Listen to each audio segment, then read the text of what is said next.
Hello everyone, this is Tom Fox and I'm the Compliance Evangelist, and I'd like to welcome you to another international edition of the FCPA Compliance Report.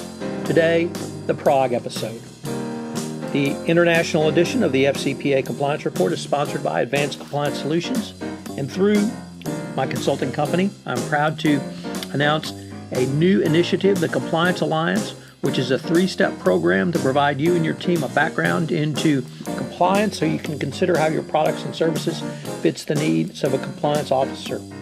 It includes a boot camp for your employees around compliance, a 30-day podcast series sponsorship, and then in-person training on the messages and means to communicate your message.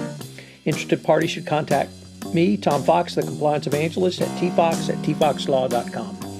Today I have a roundtable discussion that I recorded at the SCCE European Compliance and Ethics Institute. I have Kristy Grant-Hart of Spark Consulting and How to Be a Wildly Effective Compliance Officer, Ruth Steinholtz from AretéWork with some very interesting thoughts on compliance as an outcome, and Jonathan Armstrong from the Cordery firm.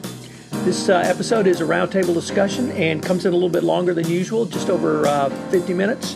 This is Tom Fox. Thank you very much for listening to this episode of the international edition of the FCPA Compliance Report.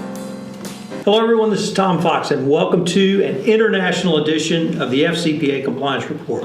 We are recording live today from the third day of the SCCE European Compliance and Ethics Institute. I have a distinguished panel for the international edition this week. We have Ruth Steinholtz of AretéWork, Kristy Grant-Hart of Spark Consulting, and also How to Be a Wildly Successful Compliance Officer, and Jonathan Armstrong from Cordery. We've been here at the conference this week, and I asked them if they might sit down and share with us some of the things that are on their mind, and some of the thoughts, or rather some of the things that have struck them from the conference. And so we're just going to have a nice conversation here with this panel. So Ruth, you want to start us off and tell us kind of what's on your mind? Sure. Thank you very much, Tom. So the thing that's always on my mind when I'm at these conferences is that compliance, for me, is an outcome, not an approach. I'm really pleased to see that so many people here are talking about values, culture, and how to get to people doing the right thing, not just through processes. Now, there is quite a bit of focus in these meetings, but to many over the years, on what are the compliance processes that need to be put in place. And I'm not in any way saying that they're not necessary. But I really think that if we want people around the world to know what the right thing to do is, to do the right thing, we need to focus on what are our underlying values in our company, what's our culture like, and how are we making it easy for people to do the right thing and helping them to do the right thing. Kristy Grant-Hart, what's on your mind? What's on my mind? This conference has been terrific. It's a much smaller version than, say, the big national ones. Earlier in this week, I was at the Healthcare Compliance Association doing the keynote there, and there are 3,000 people, and it can feel like a sea. And while that's incredible to have the energy of 3,000 peers, the sort of 300 here make for a very intimate family feeling. And one of the women I met here was You've got a big family. Okay. It's a very big family. Lots of divorces. I thought you were Irish. No, but seriously, she'd come to the Las Vegas conference. She's only been in compliance for 2 years, and she said she felt lost, that it was just too much if you don't know people and you feel like you can't get a hold. But here, because it's a relatively small space, because everyone's in the same basic events, you end up seeing people 6, 7, 8 times over the course of 3 days, and suddenly you have a relationship instead of a business card. And I think that this has been a tremendous thing. And the other thing I would say about what's on my mind is the absolute internationalization of compliance, seeing it not just being about the 7 elements of the federal sentencing guidelines, but to see people working with how do we do this, like Ruth said, in a principles-based way, looking at the most strict act. What are we doing in France? How does the UK Bribery Act work? What is the modern slavery implications here? And I think that's just incredibly exciting. Jonathan Armstrong. As ever, I agree with Ruth and Kristy. That's a good idea.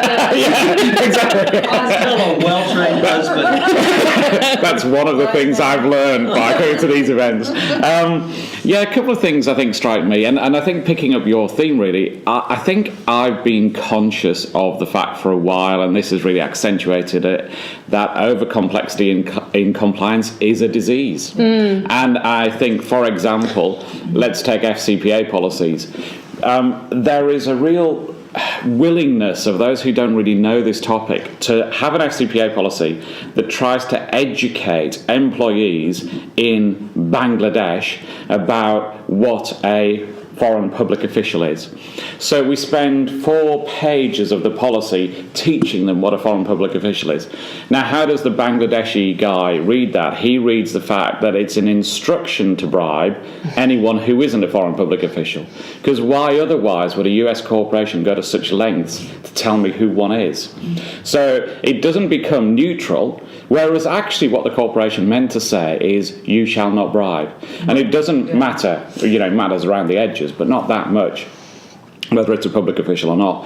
And I think we're seeing this over-complexity, frankly, by people who don't know the topic. And so, for example, Tom, we've talked about it, you've just raised it, the difference between the DOJ guidance on the SCPA versus the MOJ guidance is wafer thin. And the only difference is chronological, so mood in the middle, because that's a bit more trendy than it was 7 years ago. And the actual substantive difference isn't much. But we can all be over complex about the fact that we're in 134 jurisdictions or whatever. Well, you know what? Most of them say paying bribes is a bad thing. And so I think what this conference has reinforced, really, and I'm pleased about, versus some of the projects we're seeing, some of the projects we're seeing that we're taking over from other advisors have become so complex they're not going to get done. GDPR, it would be one example. So our client last week, 63 actions in their plan. Wow. They have 409 days left. They have 3 people in the compliance team to execute it. It is not going to happen in time.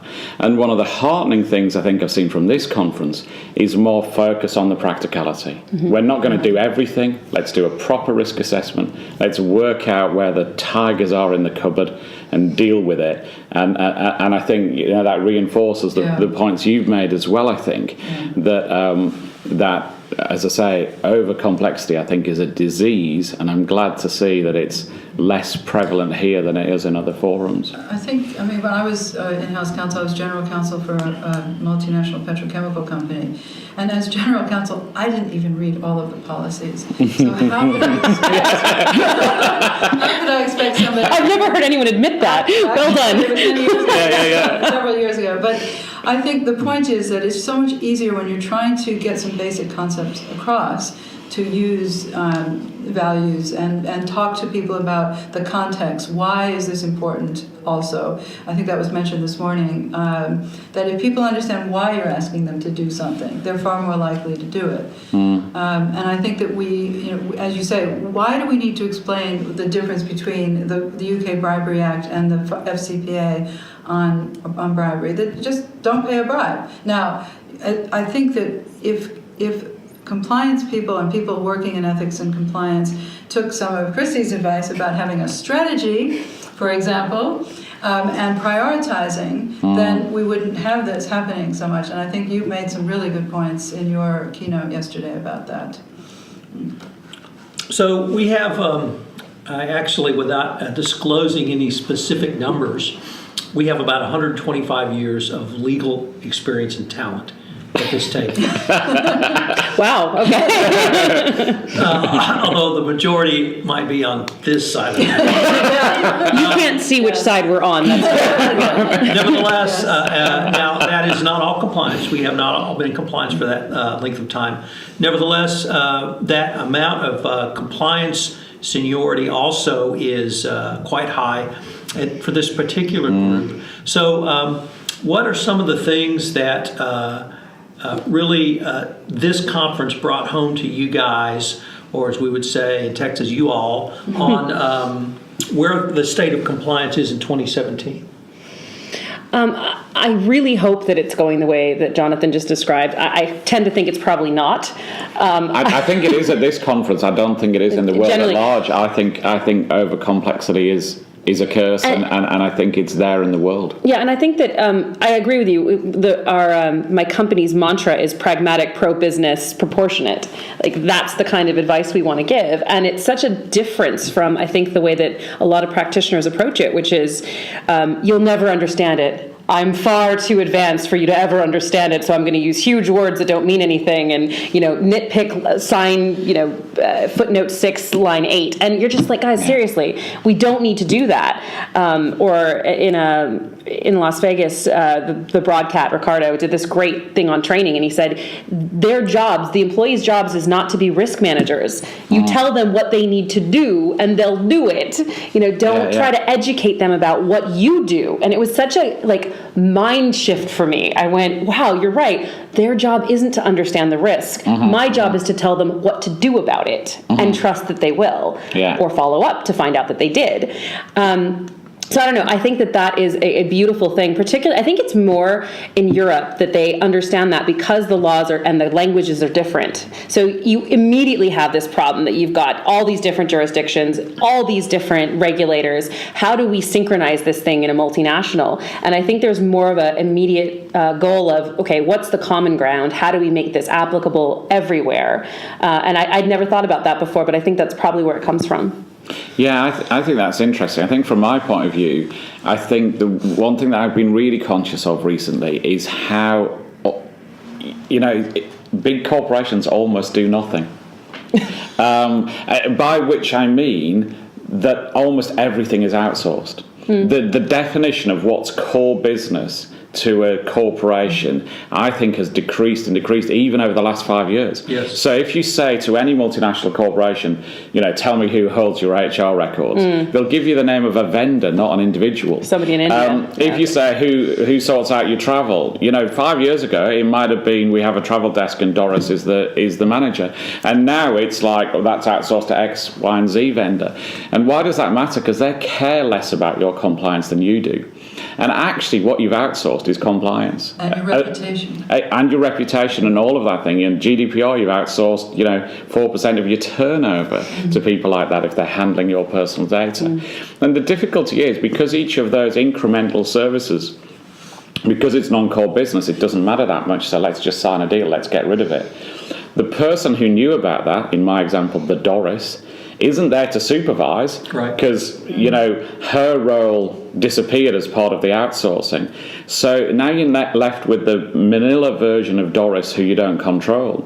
And this is again, I think, where overcomplexity gets it. So your chances of persuading somebody to do the right thing who you don't own, you can't use stick with them. You can only use carrot.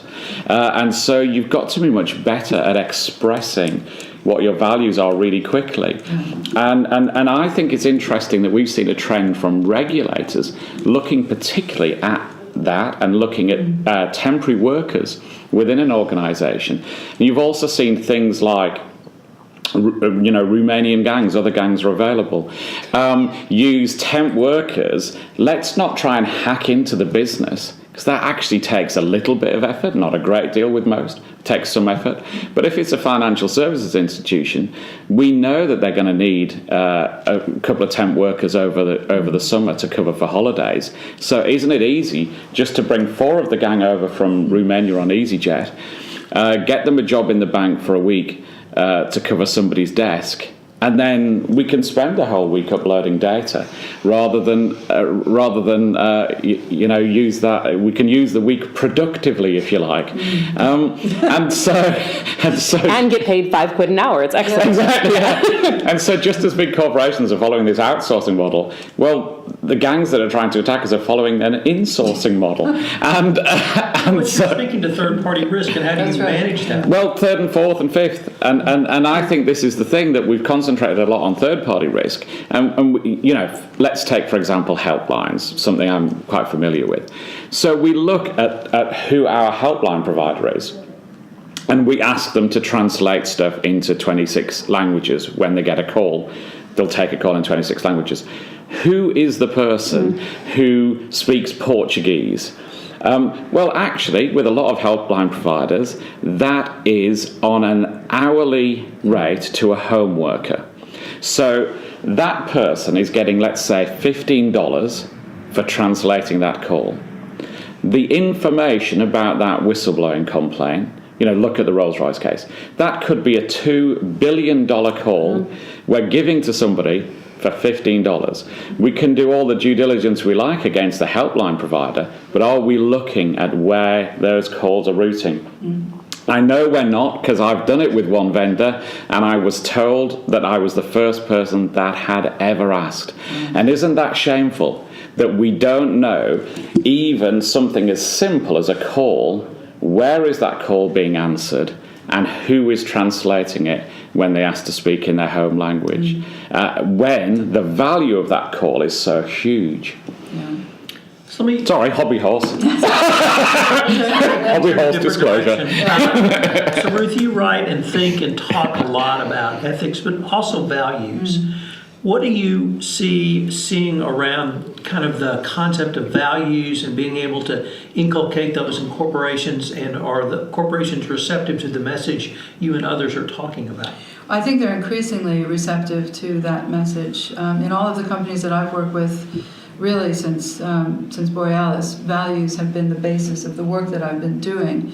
And it has enabled us to communicate with people at all levels of the company, and including people, for example, maybe who are the linesman on a cruise ship, or somebody doing a fairly menial job, so to speak. But everyone has values, and you can talk to everyone about values in any language.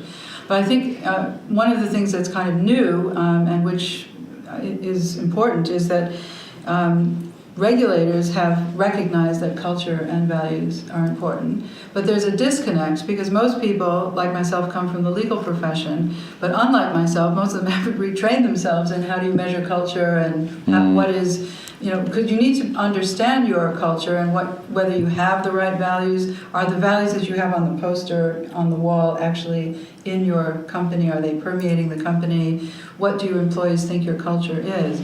And I think that there are two things. One is that we tend to work in silos, so we're either in the legal department or the compliance department. We're not communicating or working together with the HR people, or we're not really making sure that we have the expertise to think about the culture. And it's not about asking a lot of really complicated questions, it's just trying to understand what the values are. But I think more and more companies are working with values and seeing values as a way to get a kind of a consistency of culture. Now, I just recently looked at, for example, a lot of companies in the UK where I live have respect and integrity as two of their values. But I went then and drilled down to see how they defined respect and integrity. And each one defines it differently, but for how it works in their culture. So it's the definition of the values, and it's the whole exercise of discovering the values and identifying them properly, and then figuring out what do they mean for us, which is so important and which is so helpful for the work that we do, because it starts to get people thinking, well, why is respect important? What does integrity mean to us in this company, etc.?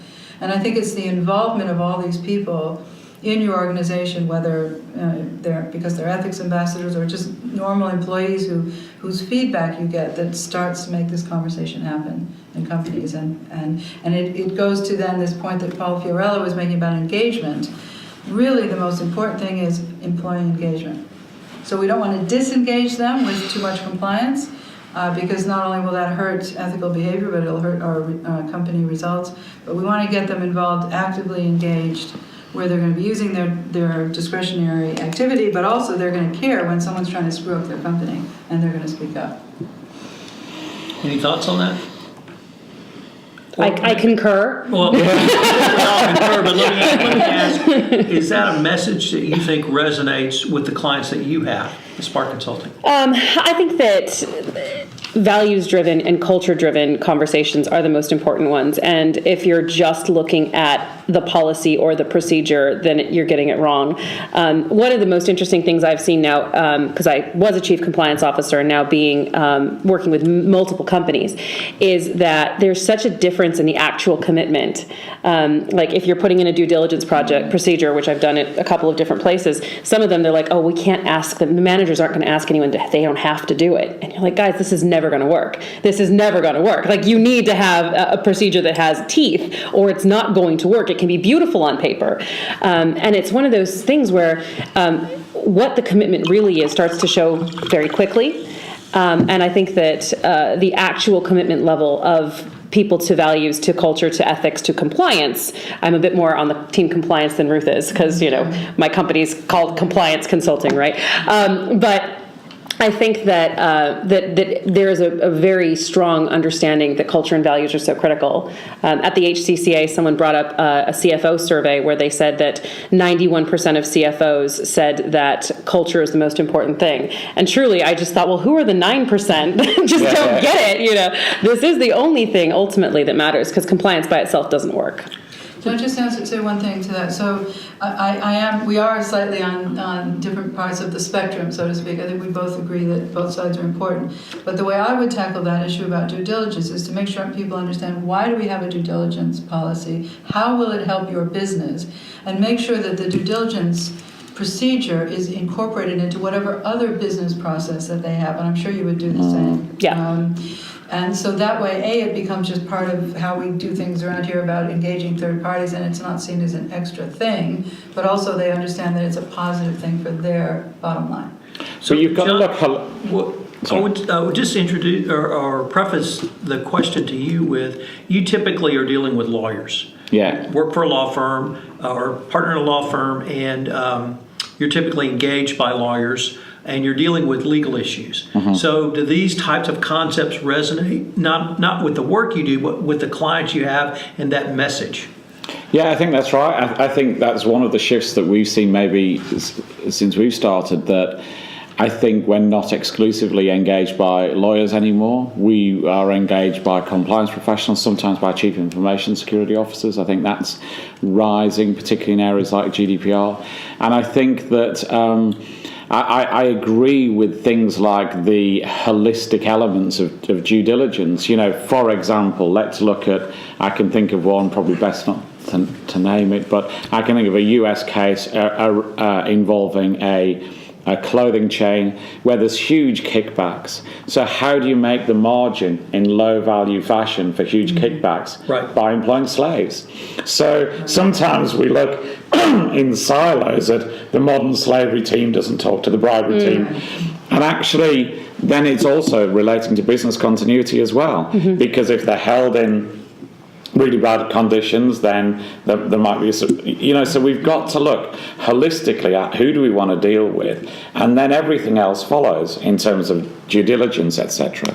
So I don't think we've seen that much of a difference between legal clients and sort of compliance officer clients. I think obviously the distinctions are a little blurred because some of the compliance officers were lawyers, right.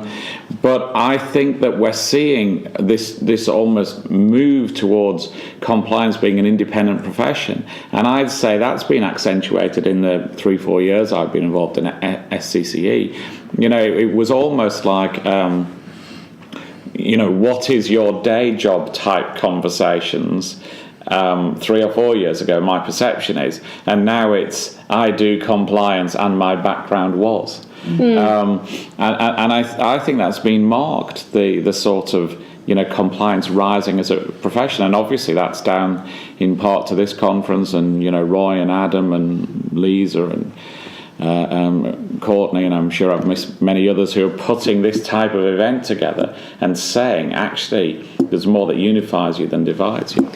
Can I think that one of the most interesting things from my perspective is I've been doing a lot of the modern slavery statement work, and actually watching compliance be a part of everything else, because compliance can't do that by itself. It has to work with procurement, it has to work with HR, it has to work with legal. There's so many elements to do it properly.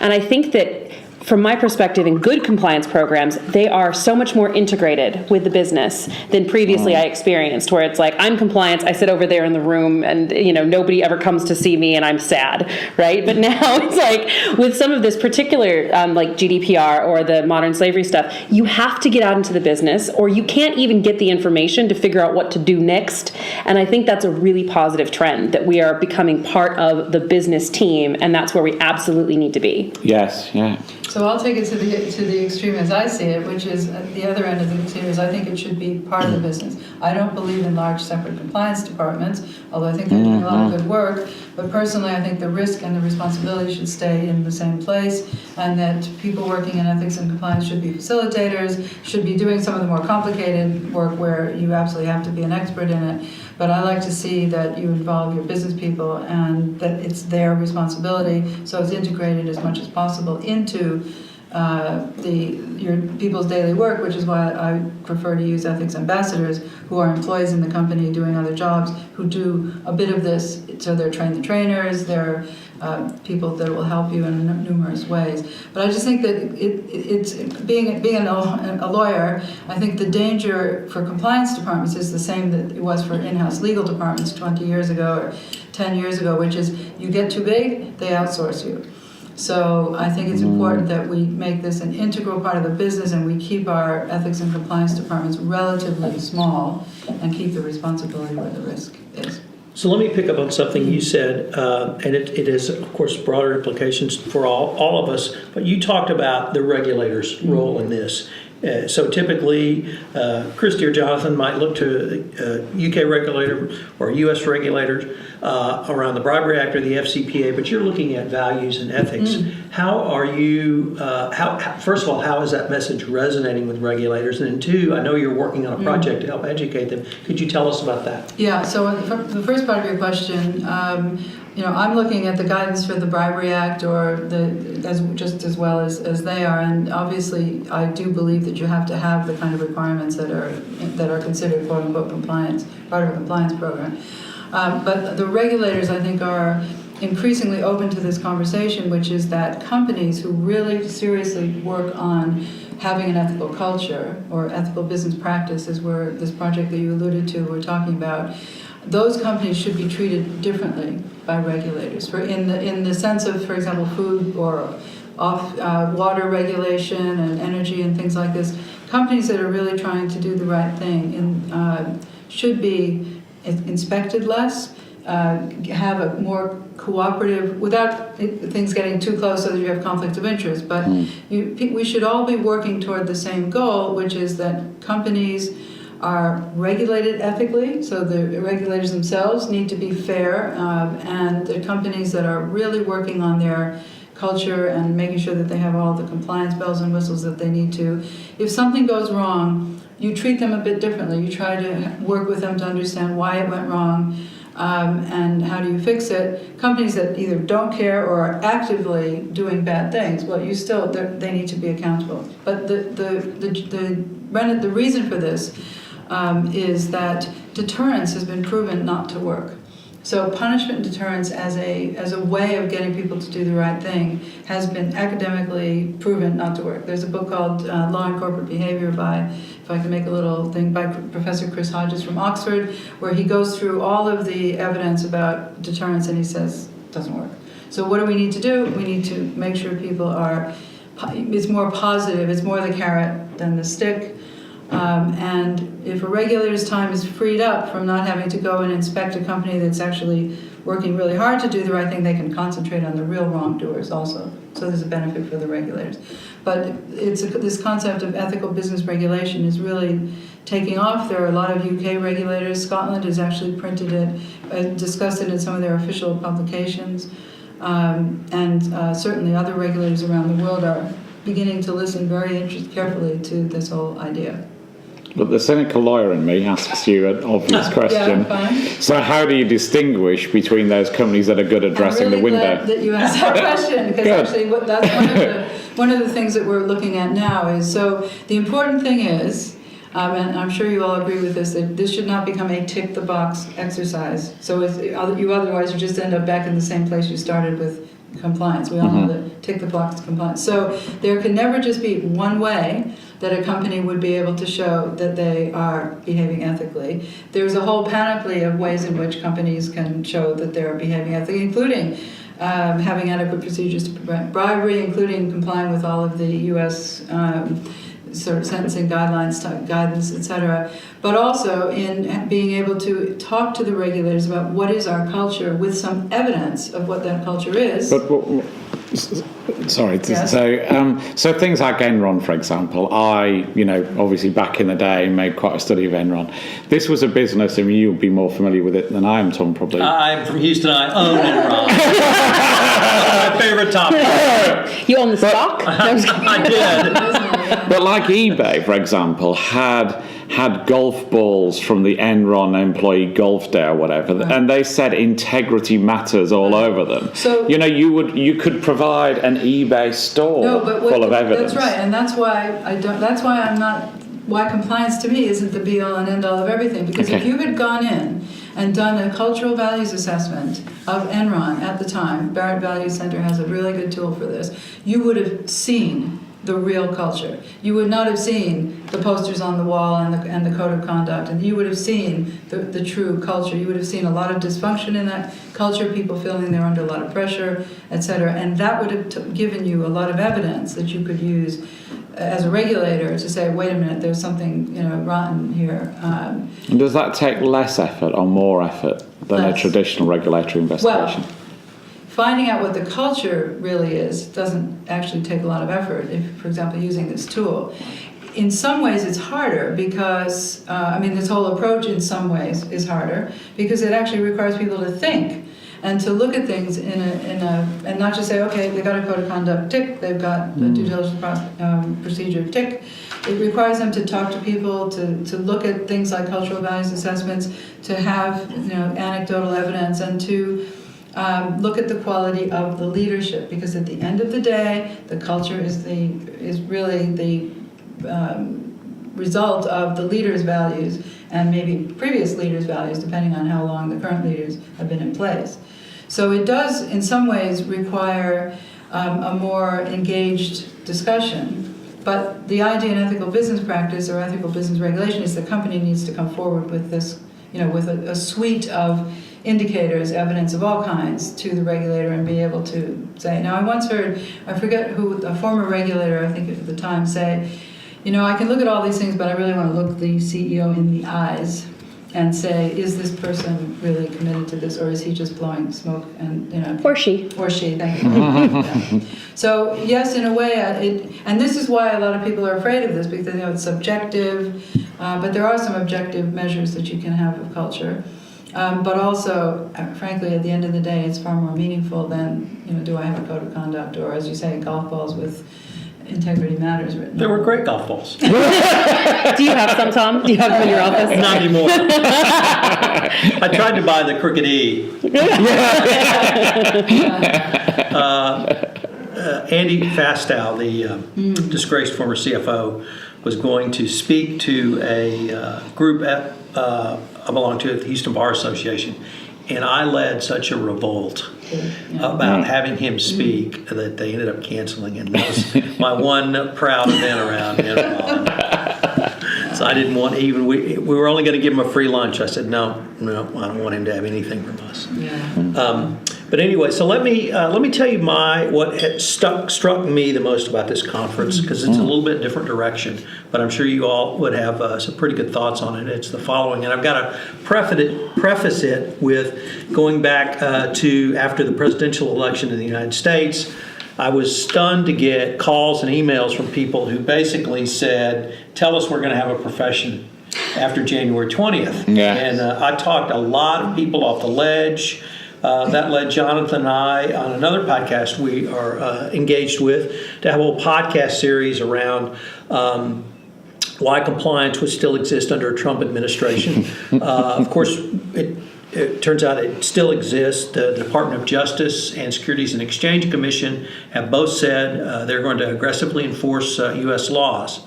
I say all that as a preface to, I still had no clue what was going to happen in the United Kingdom after Brexit. And our first panel that Jonathan facilitated really struck me about Brexit because it really talked about the commercial and transactional what it might mean in those two areas. And really the panelists really helped calm me down, because here we are with still these headlines, Margaret Thatcher, ghost of Margaret Thatcher getting ready for war with Spain over Gibraltar. But the panelists really said, look, we have UK laws, they're still going to be in effect. Certainly the UK Bribery Act will still be in effect. We have the Serious Fraud Office. We have European laws that will also be in effect. What we will not have is a European Court of Justice over us. We will be enforcing our own laws. We will be enforcing continent-wide laws as appropriate. Basically, the message was things are going to continue the same. We're going to have more local control in Britain. EU wants a divorce. Britain wants a trade deal. They're going to work something out. So just calm down. And so that was a great message, and a very good message for me. And around compliance, it's basically that compliance has become, as everyone here has said, part of the business fabric now. And in addition to the regulatory schemes that we all work under, now we have France, Brazil, and Spain, a number of other countries also have regulatory schemes. It really wouldn't matter if the FCPA in the United States went away, because every other country that did work anywhere else in the world would be under some type of anti-corruption, anti-bribery regulatory scheme. So I just wondered if you guys might have some thoughts about that as well, because that's really what struck me and frankly was the most important message for me to hear at this conference. I mean, I personally think the US does matter, and I think if the FCPA enforcement dropped, then that would have a significant effect, because when you look at the league tables, I've looked at them in the last couple of months, but there's a country mile of clear water between US enforcement activity versus UK second, Canada third, and I think I'm right in saying last time I looked, the combined enforcement activity of every other country in the world is not equal to that of the US. So is that measured by fines or number of cases? It's measured by, I think it's on both indicators, to be honest. I think last time I looked there was a rough parallel between volume and level of fines. So I think the US, a less active US is a worry. But on the plus side, I think there's a lot of countries that you might not have assumed were cooperating are. Right. I believe I'm right in saying that every UK case, the SFO has credited the Swiss authorities with doing the find the money type piece. So I think that is right. I think what the panel, I'm glad you like the panel. I'll take that as a thing that we had a panel for various reasons that we put together in 3 days, and I think it did work, and I think that was the message that we were trying to get across, really, that Brexit or no Brexit, bribing people's still bad. And I think what I think we'll see is go to things like core values more as well. And that's the only really way that multinationals can operate. And as I said, you're not going to teach FCPA and Bribery Act and Brazilian Clean Company Act and the Swedish legislation and sapender to a Bangladeshi employee. All you can realistically teach him is stop bribing people. I wasn't quite as reassured by the Brexit side of things, but that's because I'm a Brit and I'm apoplectic about Brexit. And I'm hoping that somehow or other it will be stopped. I think that one of the messages from the panel and in general is that we really don't know what's going to happen with Brexit. On the legal side, one thing we do know, I think, is that if Brexit happens, the UK is going to have exactly the same laws that it has now, because otherwise it won't be able to trade with the EU. So the point is, why are we doing this? But anyway, I won't get into that. That's another. But Ruth, I got a call from a client last week. They'd been to an event that was led by and I'm using inverted commas for the benefit of the tape, led by an expert on how to handle data. And somebody said, apparently, to this expert at the end of his talk, you've gone, I think, 90 minutes on data protection, and you've not mentioned GDPR. And the expert said, that's because it won't apply because of Brexit. And you're insane. Yeah, exactly. And my client's ringing me to say, I'm pretty sure I know the answer to this, but what's your thoughts? And I was like, beyond crazy. You have 400 days left.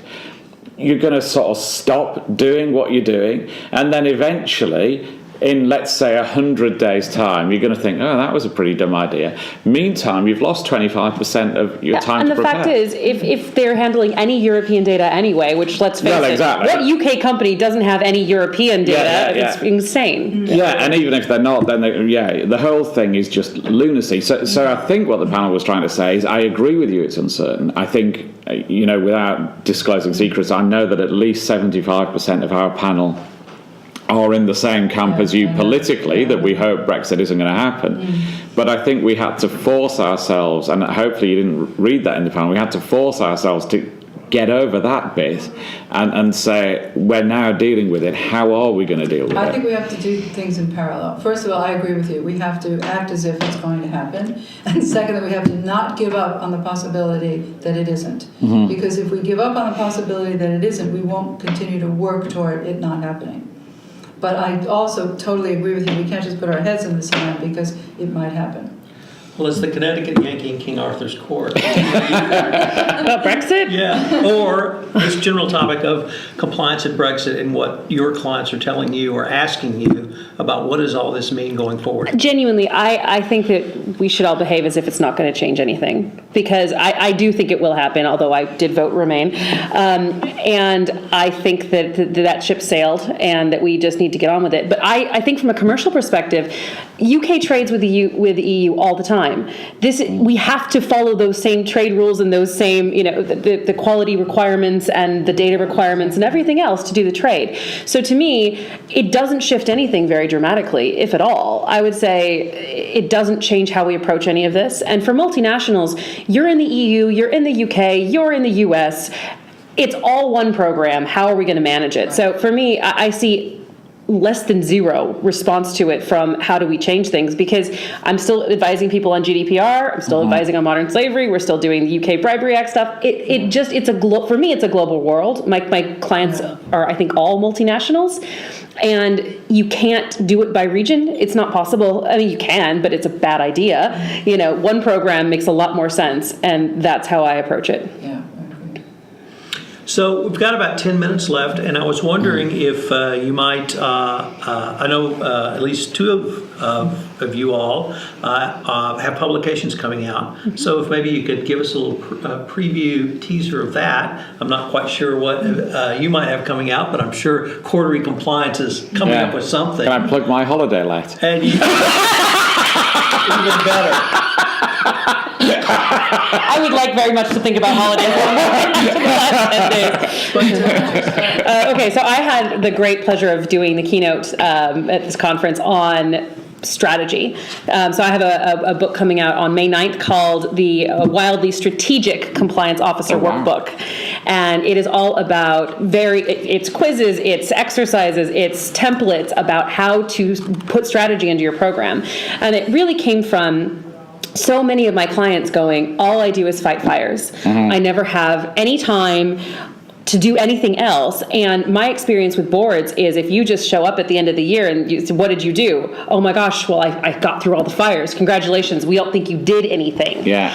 And so having a real understanding of which risks are mine, which risks are shared, like we were talking about the modern slavery and GDPR, if you don't have a good delineation of that, you're in real trouble. If you don't have a 3-year plan that you have the board or your C-suite's buy-in, you're in real trouble because you don't know how to get your map. You don't know how to walk from Munich to Milan if you don't have a map, right? So it's really all about creating strategy so that they can have wins and a specific way. There's not only one way to do it, but I know that the way I've done it myself and with other companies works. So I decided to make that into a workbook and have it disseminated so people could really see what it's about. So it'll be on Amazon, Barnes & Noble, in bookstores, and you can get more information at compliancekristy.com. Ruth. Right, so I'm working on a book called Ethical Business Regulation, a behavioral and ethical approach to compliance and enforcement. And the main author, I would say, I consider myself a secondary co-author, is Christopher Hodges. He's a professor of justice systems and a fellow of Wolfson College at Oxford University, and runs the Center for Socio-Legal Studies, and he is quite a distinguished. He's a former partner of Cameron McKenna & Co. And he's written on many topics: product liability, ombudsman, etc. And so his first book on this topic, called Law and Corporate Behavior, was 800 pages long. And we saw, I think this morning, Paul said people have a shorter attention span than fish. It's very disconcerting. Yeah, exactly, and he's not wrong about that. So the idea is we're working on a much shorter version of the book, which is aimed at both regulators so that they understand the concept of ethical business regulation and why, what is involved. And a lot of his original thoughts on this come from looking at the aviation industry, where promoting no-blame cultures, or what they call just cultures, where people don't have to be afraid to say when they've made a mistake so that you can actually work on the root causes and fix it, comes from him looking at those kinds of regulatory regimes and realizing that they were working better. So part of it, as I say, is really aimed at regulators.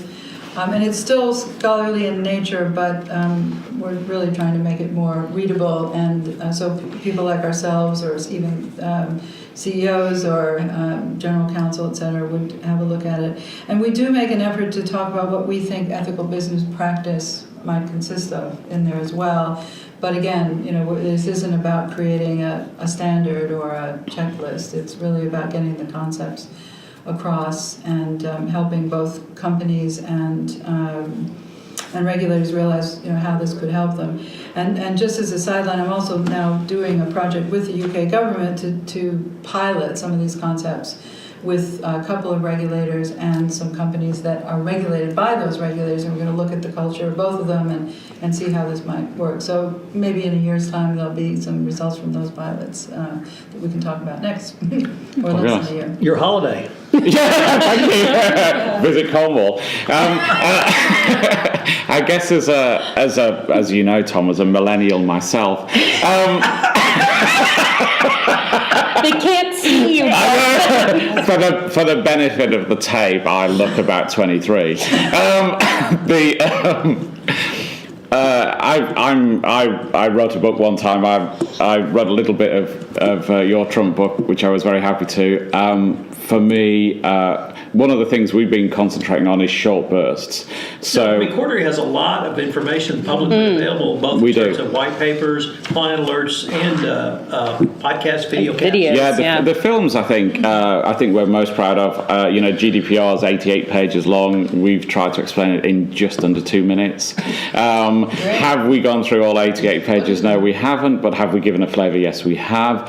And the other thing we've done with that, which I think is one of our most bizarre projects, is we have looked at linking to that content from photocopier lids. So we have a client who is trying to look at, where do I educate people? Where can I have compliance time with them?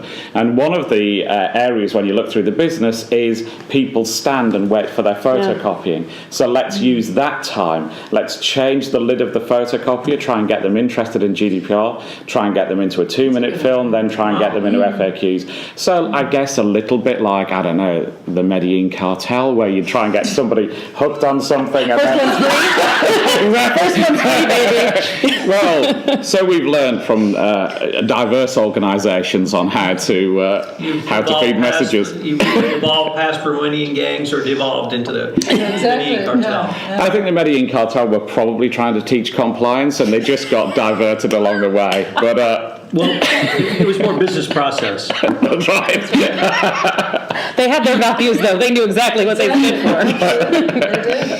So, kind of to end up, I was wondering if everyone could go around and give their company name, and if they could give out an email address. So if anyone wanted to contact them directly. And Jonathan, you want to start with the fact that you work at Cordery Compliance? Yeah, Jonathan Armstrong from Cordery, jonathan.armstrong@corderycompliance.com. Excellent. So I'm Kristy Grant-Hart, and it's Kristy GH, because frankly that's just too much with the hyphens and all. So Kristy GH at sparkcompliance.com. And I'm Ruth Steinholtz at AretéWork, which is spelled ARETEWORK. It's Greek for excellence, being the best you can be, and ethics. And my email address is ruth@aretework.com. Well, guys and gals, this has been great. I hope we have the chance to do it again. Thank you all very much. Thanks, Tom. Hello, everyone. This is Tom Fox again. I'd like to thank you for listening to this episode of the FCPA Compliance Report, the International Edition, coming to you live from Prague. If you have listened to this podcast on iTunes, I would greatly appreciate it if you would rate this podcast, as it would help our rankings and certainly get the word out to this most unique podcast in the compliance community, an international-focused podcast, the only one around. This is Tom Fox. Thank you very much, and I hope you'll join me for another episode of the FCPA Compliance Report, the International Edition.